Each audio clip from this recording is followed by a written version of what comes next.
Alors nous parlons de Dieu de la seconde chance parce que nous savons que Dieu n'a pas recommencé quelque chose. Nous allons voir, même quand Adam est arrivé, il a péché, Dieu n'a pas eu honte de reprendre un nouveau Adam. Alléluia. Et le second Adam, c'est Christ. Et nous allons voir aussi la première femme qui s'appelait au nom de Ève. Elle a péché. Et Dieu n'avait pas eu la peur de recommencer. Elle a utilisé aussi Marie. Alléluia. Donc notre Dieu, c'est un Dieu de la seconde chance. Aujourd'hui, nous allons parler d'un homme. Il est tellement spécial pour nous. C'est un patriarche qui a servi Dieu, mais il est aussi père des familles. Au nom de Jacob. Alléluia. Amen. Dis avec moi Jacob. Encore Jacob. Pour la troisième fois Jacob. C'est papa Jacob. Il était père d'une grande famille. Et quand il est arrivé dans ces derniers moments, il était prêt à mourir. Alors avant de mourir, il va rassembler tous ses enfants. Tous les 12 tribus. Donc tous ces enfants qui représentaient les 12 tribus, il les place devant lui. Comme un père de famille, il va faire des déclarations prophétiques. En d'autres termes, il voulait bénir tous ses enfants. Alléluia. Amen. Je voulais ouvrir une parenthèse ici.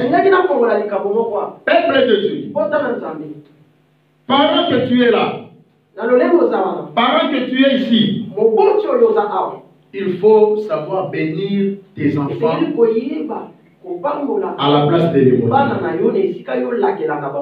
Amen. Même si tu es en colère, essaie un peu de te ressaisir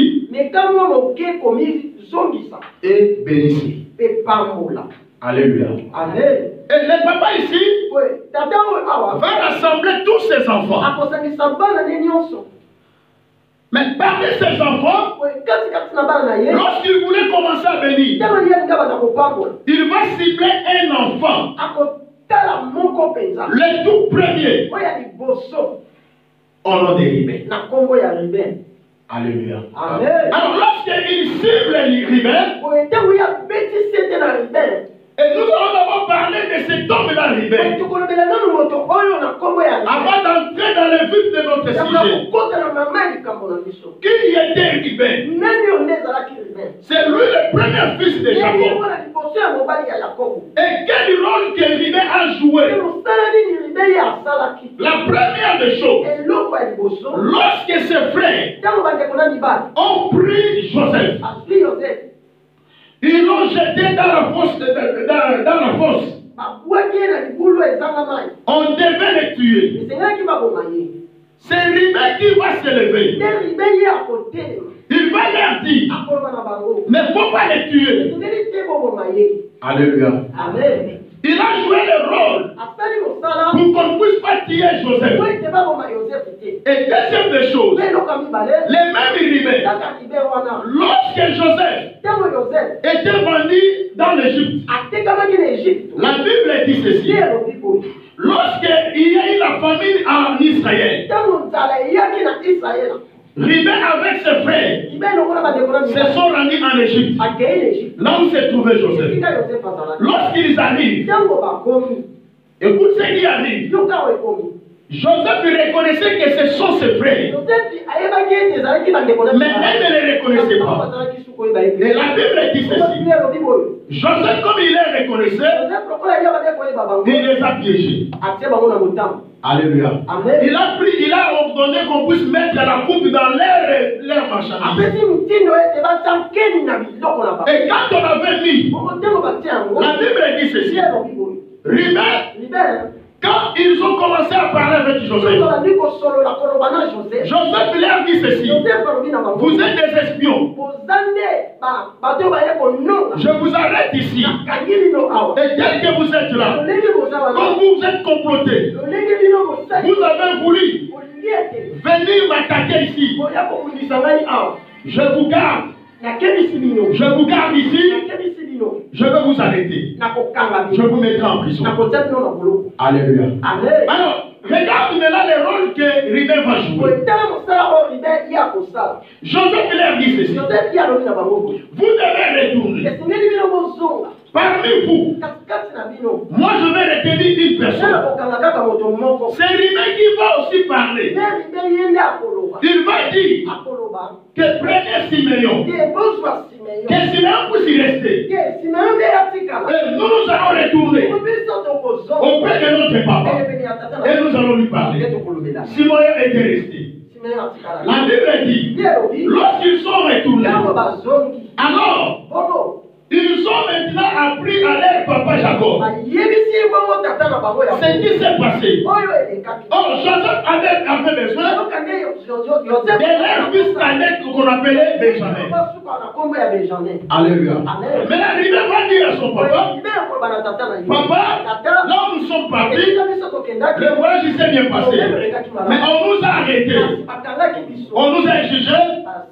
Si nous pouvons reprendre avec notre fils cadet, ça sera bon.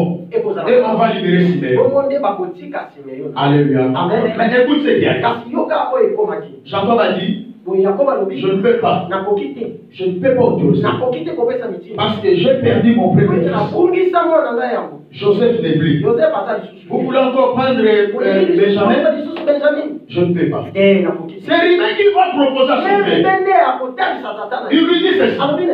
Moi, je vais te donner mes deux enfants. Comme gage. Si j'amène Benjamin là-bas, et que Benjamin disparaît, ou on le tue, toi tu vas prendre mes deux enfants. C'était cette parole-là qui avait convaincu Jacob. Et Jacob avait accepté. Pour libérer les gens. Alléluia. Mais écoutez.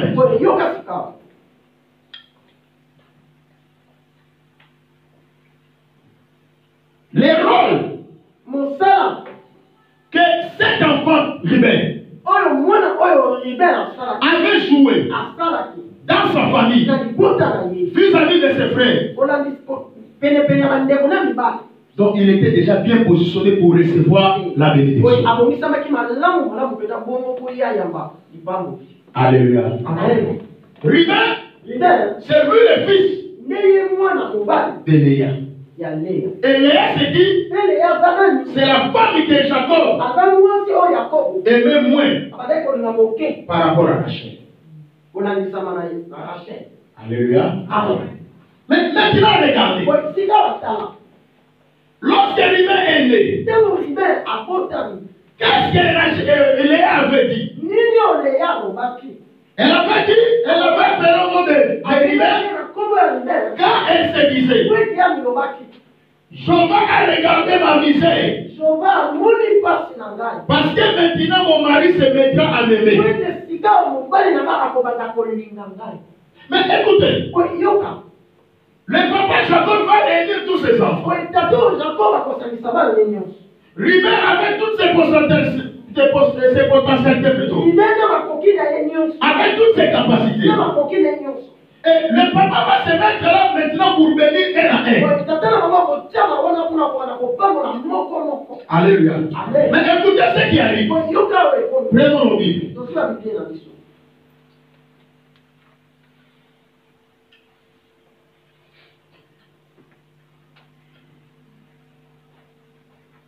Amen. Amen.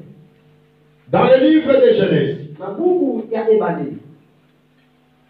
chapitre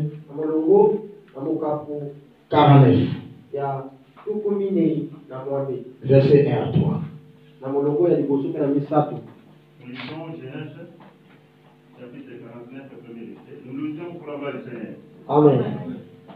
Jacob appelant ses fils et dit, ensemblez-vous et je vous annoncerai ce qui vous arrivera dans la suite des temps. Rassemblez-vous et écoutez, fils de Jacob. Écoutez Israël, votre père.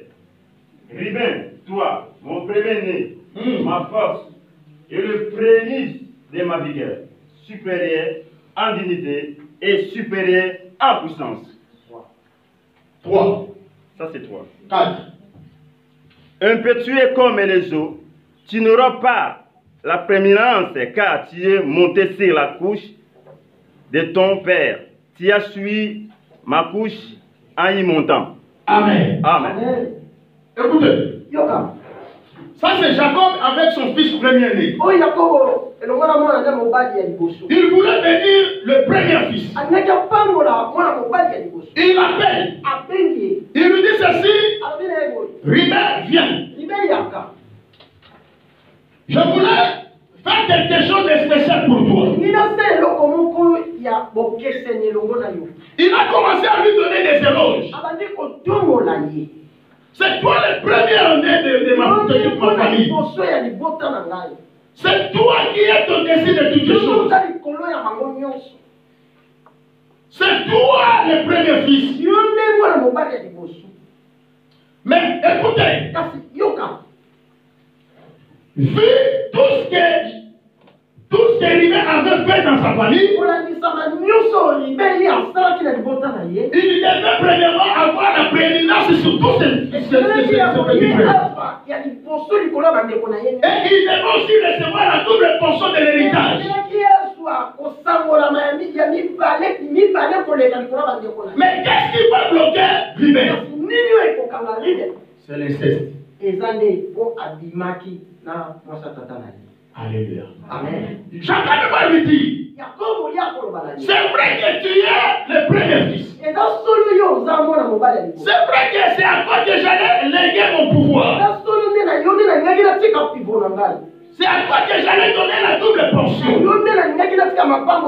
Mais puisque tu as souillé mon lit, tu as couché avec ma femme, et celle qui est cette concubine, Bila. Alléluia. Amen. Donc tu as monté sur ma bouche. Tu as couché avec ma femme. Et comme tu as posé ces actes, à la place de bénédiction, tu seras maudit. Alléluia. Amen. Alléluia. Amen. Et l'acte que Ruben avait posé, au lieu qu'il puisse y avoir la prédominance, au lieu qu'il puisse être béni, au lieu qu'il puisse recevoir les doubles portions de l'héritage, c'est le contraire qui arrive. Mais écoutez, si on parle de l'inceste, nous allons voir. C'est un acte qui est prohibé dans la Bible. Alléluia. Amen. Prenons nos Bibles. Lévitique chapitre 18. Verset 6 à 18. Lévitique chapitre 18, verset 6 à 18.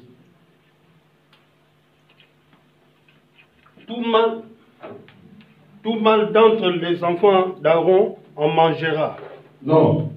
Lévitique. Lévitique 18, 18. verset 6 à 18. Lévitique 18, Verset 6. verset 6. Bon, moi je lis. Nous lisons au nom de Jésus. Nul de vous ne s'approchera de sa parente Ni de vous ne s'approchera de sa parole. pour découvrir sa nudité. Pour découvrir sa nudité. Je suis l'Éternel. Je suis l'Éternel. Encore? 7. Tu ne découvriras point la nudité de ton père, Tu ne découvriras point la nudité de ton père, ni la nudité de ta mère. ni la nudité de ta mère. C'est ta mère, tu ne découvriras point C'est sa ta mère. nudité. C'est ta mère. Tu ne découvriras point sa nudité. Oui, tu ne découvriras point la nudité de la femme de ton père. C'est la nudité de ton père. Tu ne découvriras point la nudité de ta soeur, fille de ton père, ou fille de ta mère, née dans la maison ou née dehors de la maison. Tu ne découvriras point la nudité de la fille de ton fils, ou de la fille de ta fille, car c'est ta nudité. Tu ne découvriras point la nudité de la fille de la femme de ton père, née de ton père, c'est ta soeur. Tu ne découvriras point la nudité de la sœur de ton père, c'est la proche parente de ton père. Amen. Et si vous continuez, il y a toute une liste des actes incestueux que Dieu est en train de défendre. Et c'est ce que lui a fait. Lui qui était premier fils, lui qui devait bénéficier de l'héritage, lui qu'on devait bénir, lui qui devait être supérieur. Mais à cause de l'acte sexuel, cela va entraîner l'annulation de son mandat en tant que le premier-né de la vie. Alléluia. Amen. Un seul acte. Et quand il avait posé ça, Jacob avait appris cela. Mais il avait gardé cela. Il attendait le moment. Aujourd'hui, nous pouvons prier. Mais si nous les gardons bien, nous constatons, il y a d'autres gens, d'autres enfants de Dieu, qui ont déjà donné des enfants avec les gens de leur propre famille. Alléluia. Amen. Alléluia. Amen. Ta cousine, tu ne peux pas découvrir sa nudité. Ton cousin, tu ne peux pas aussi découvrir sa nudité. Alléluia. Amen. Alléluia. Amen. Ta tante, tu ne peux pas découvrir sa nudité. Ton oncle, tu ne peux pas découvrir sa nudité. Mais aujourd'hui, vous allez voir, les actes incestueux sont entrés dans l'église, même dans la vie des chrétiens. Et lorsque nous pratiquons cela, c'est pourquoi nous n'avons pas droit à l'héritage de la bénédiction que Dieu nous promet. Et ce qui nous arrive, c'est le contraire. À cause de l'inceste. Alléluia. Amen. On nous dit qu'il ne peut pas découvrir la famille de ton frère, le mari de ta soeur, la famille de ton père. Alléluia. Et lorsque tu découvres l'identité de la femme de ton père, c'est ton propre père. Alléluia. Amen. Donc, bien aimé dans le Seigneur, nous allons comprendre ici que l'acte incestueux, c'est un acte que Dieu avait défendu, qui était prohibé dans la vie, que toi et moi, nous ne pouvons pas pratiquer. Parce que les gars de la seconde chance est venu pour que nous puissions être vraiment des héritiers de sa promesse. Alléluia. Amen. Mais aujourd'hui, vous allez voir beaucoup de gens. Si vous regardez, vous avez fait des enfants avec quelqu'un de ta propre famille. Alléluia. Amen. Alléluia. Amen. C'est prohibé. C'est ta famille. Dieu s'est mis en colère à cause de ça. Et il a dit à Moïse de communiquer cela au peuple de Dieu. Et regarde, lui qui était le premier-né, lui qui devait bénéficier de la double portion de l'héritage, Mais sa vie est gâtée à cause de ces dates. Alléluia. Amen. Alléluia. Amen. Combien de fois toi aussi, tu es là, tu es victime des mêmes choses. Tu es coupable de quel que tu as fait avec un membre de votre famille. Et tu es là, tu les reconnais. Tu viens prier, mais tu reconnais que tu avais couché avec ta nièce, avec la fille, ta cousine plutôt, avec ton cousin, avec quelqu'un qui est de ta parenté. Tu es conscient, mais tu viens prier sans pour autant réparer. Alléluia. Amen. Alléluia. Amen. Nous bloquons nous-mêmes les bénédictions. Dieu n'est pas injuste. Dieu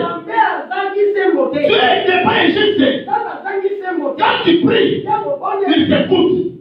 Mais il y en a d'autres même. Il sait bien que celui-là, il est membre de ma famille. Mais il continue à découvrir sa dignité jusqu'aujourd'hui.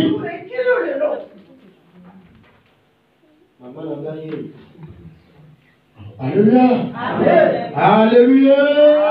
Amen. Ruben a perdu à cause de l'acte qu'il avait posé. L'inceste. Il y a un autre aussi dans la Bible. On nom d'Amnon. Le fils de David. Alléluia. Amen. Cet enfant,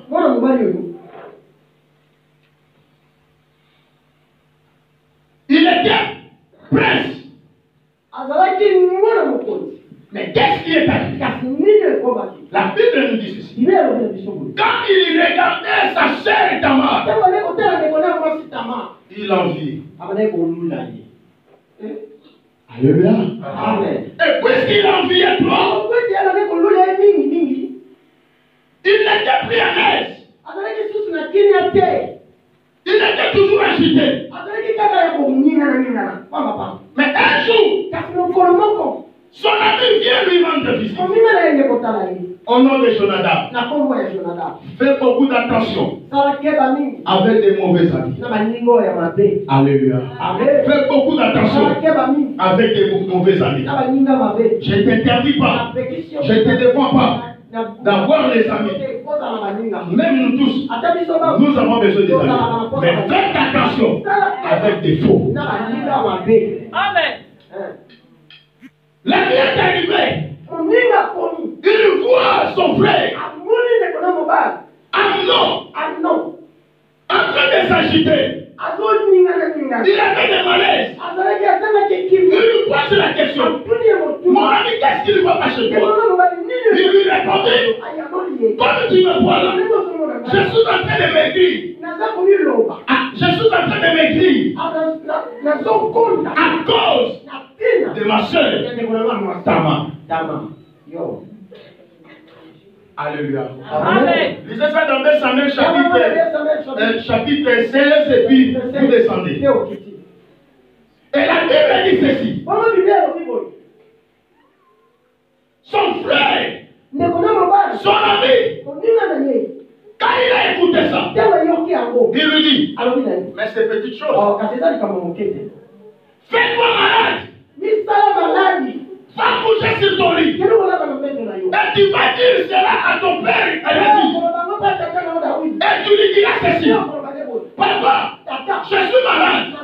J'ai besoin de ma sœur, Tamar, qu'elle puisse venir me préparer la nourriture. C'est à ce moment-là que tu vas coucher avec elle. Quel type d'amis que vous avez? Quand tu pries, tu es colère avec les amis, tu ne pries pas. Il faut faire beaucoup d'attention. Il faut faire beaucoup d'attention. Un prince, il pouvait aussi demander à son père d'avoir une femme ou de se marier avec n'importe quelle femme. Mais il était en train de maigrir à cause de sa sœur. Et un ami qui arrive, au lieu de lui donner un bon conseil, au lieu de lui prodiguer un bon conseil, Jonathan, il lui dit, va te faire malade. Quand tu seras couché, tu vas informer le roi. Et David va envoyer ta sœur et tu vas coucher avec elle. Quels sont les conseils que tes amis te donnent? Est-ce que ce sont des bons conseils ou des mauvais conseils? Alléluia. Amen. Alléluia. Amen. Il y a beaucoup de choses que tu ne pratiquais pas auparavant. Mais tu commences à les pratiquer. Parce que tu t'es rencontré avec des mauvais amis. Les mauvaises compagnies corrompent les bonnes mères. Tu dois te débarrasser des mauvais amis. L'esprit de Jonathan est en train de circuler, même dans les églises. Alléluia. Quel conseil? Et quand il a entendu ça, il dit je vais pratiquer. Il s'est fait malade. Il a parlé à son père. Et David a dit, pourquoi tu veux seulement que ta sœur puisse venir te préparer à manger? Pendant qu'il y a beaucoup de servantes ici.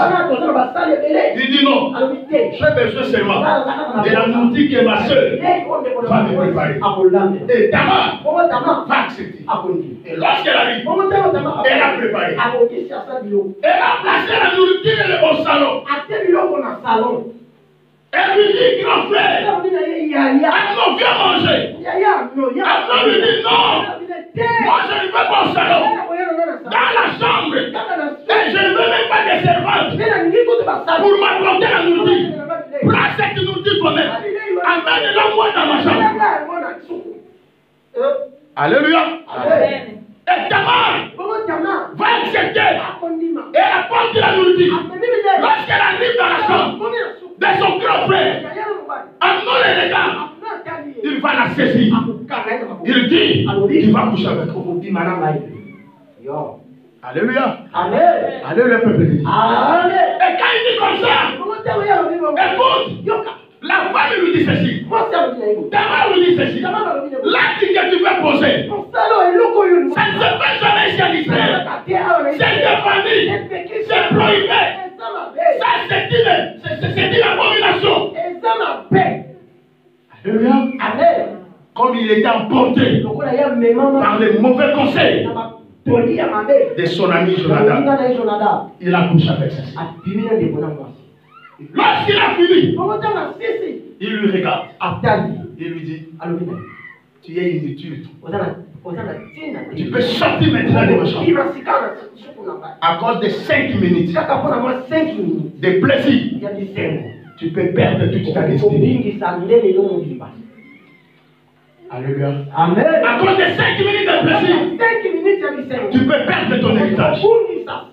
À cause de 5 minutes de plaisir, tu peux te retrouver là-bas à suicide. À cause de 5 minutes de plaisir, ton voyage peut s'arrêter ici.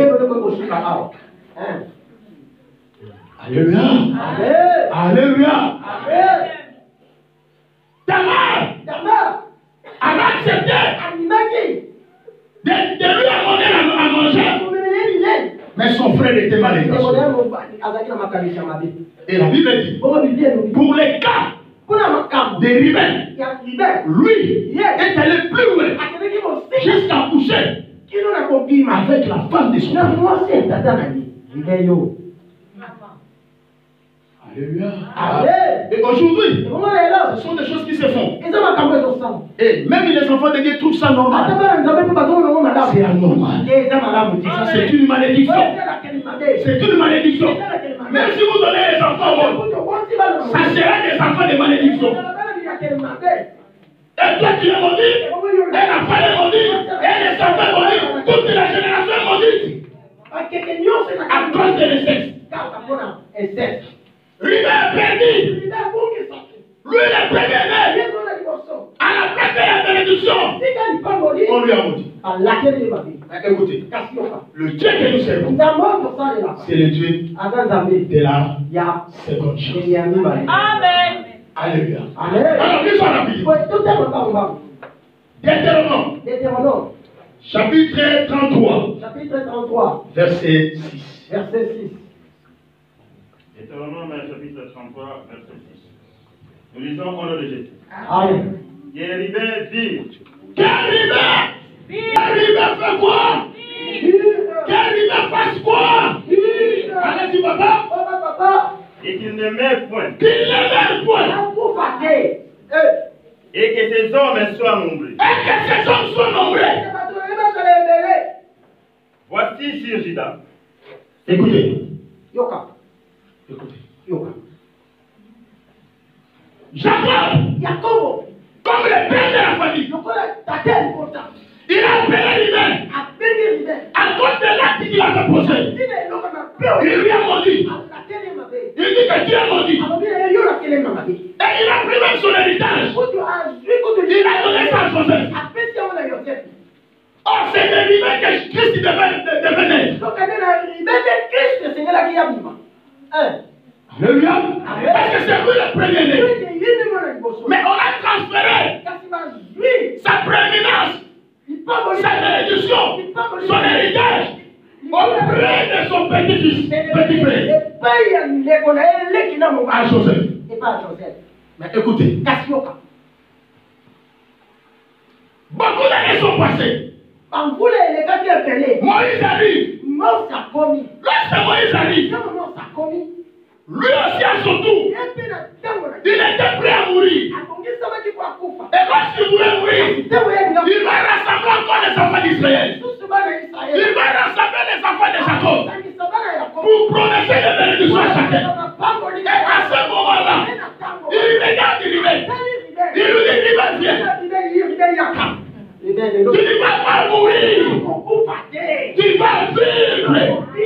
Je voulais dire à quelqu'un, même si tu étais maudit, les années passées, mais aujourd'hui, les Dieu de la seconde chance, est capable de prononcer la bénédiction de ta vie.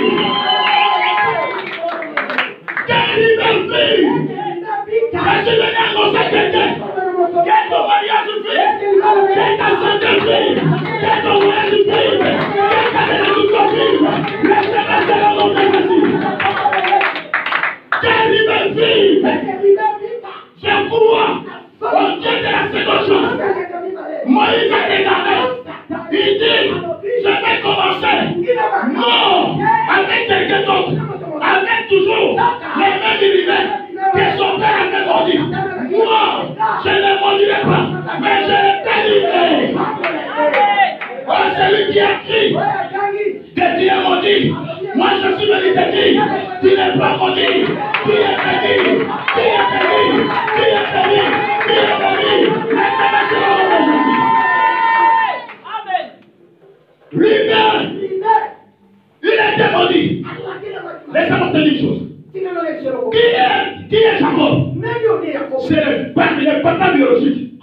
Le père biologique de Ribé. Et qui est Moïse? Le père spirituel. Je voulais dire ceci. Ton père peut te maudire. Un homme de Dieu peut enlever sa dimension. Je suis venu dire à quelqu'un. Si ton père t'a maudit, si ton oncle t'a donné, en qualité de l'homme de Dieu, j'annule cette malédiction. J'annule cette malédiction. J'annule cette malédiction. J'annule cela. J'annule cela. J'annule cela. Avance, papa. La stérilité, la plus presse, la plus presse, la plus presse, le malheur, la plus presse, la pauvreté, n'a pas de place, n'a pas de place, n'a pas de place, n'a pas de place, n'a pas de place, la sécheresse, la misère, la famille, le bâtiment, n'a pas de place.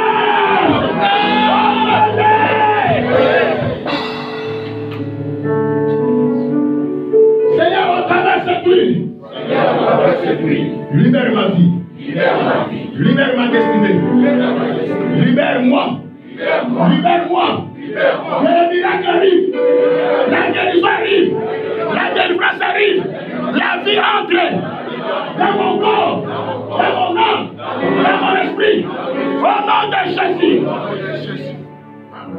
Restez calme.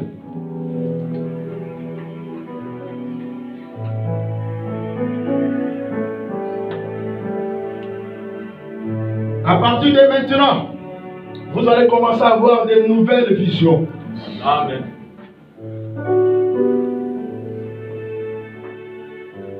La Bible dit, ne pensez plus aux événements passés.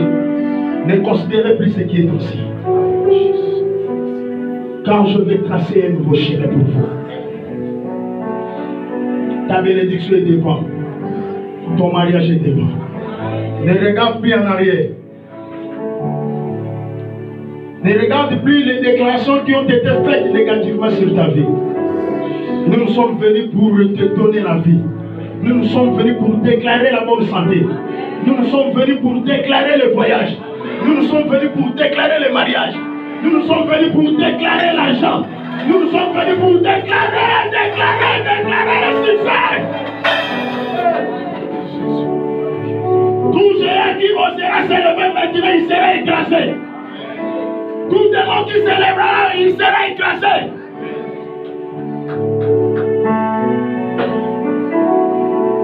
La Bible dit ceci. Il envoya sa parole et sa parole est guérie. La parole d'aujourd'hui t'a guéri. La parole d'aujourd'hui a amené la restauration. Tu ne vas plus pleurer comme auparavant.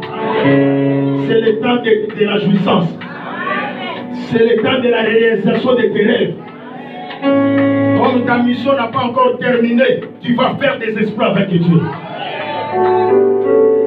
Ton ministère va étonner le monde entier. Tu vas remplir les stades. Tu vas remplir le peuple. Tu vas remplir les races. Tu vas remplir les tribus. Tu vas réunir beaucoup de gens. Les dons spirituels sont en train d'être ressuscités en scellés. Tu es en train de restaurer la vie d'une personne en scellé. Reçois la joie que tu n'as jamais reçue. Si les gens te maudissent, moi je te bénis. Si les gens parlent à mal de toi, moi je parle à bien de toi. Si les gens te découragent, moi je t'encourage. Si les gens disent que tu as fini, moi je dis que tu n'as pas fini. S'ils veulent finir avec toi, tu commences par ton Dieu. Puisque le Dieu créateur n'a jamais connu les échecs, toi aussi tu ne connaîtras plus les échecs.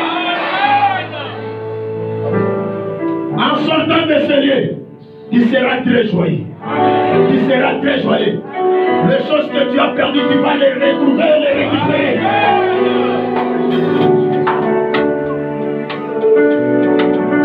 Que Dieu puisse te localiser. Tu as plusieurs bénédictions. Tu as plusieurs bénédictions.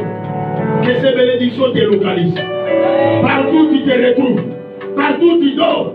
Même dans ta chambre, que la bénédiction de Dieu te localise.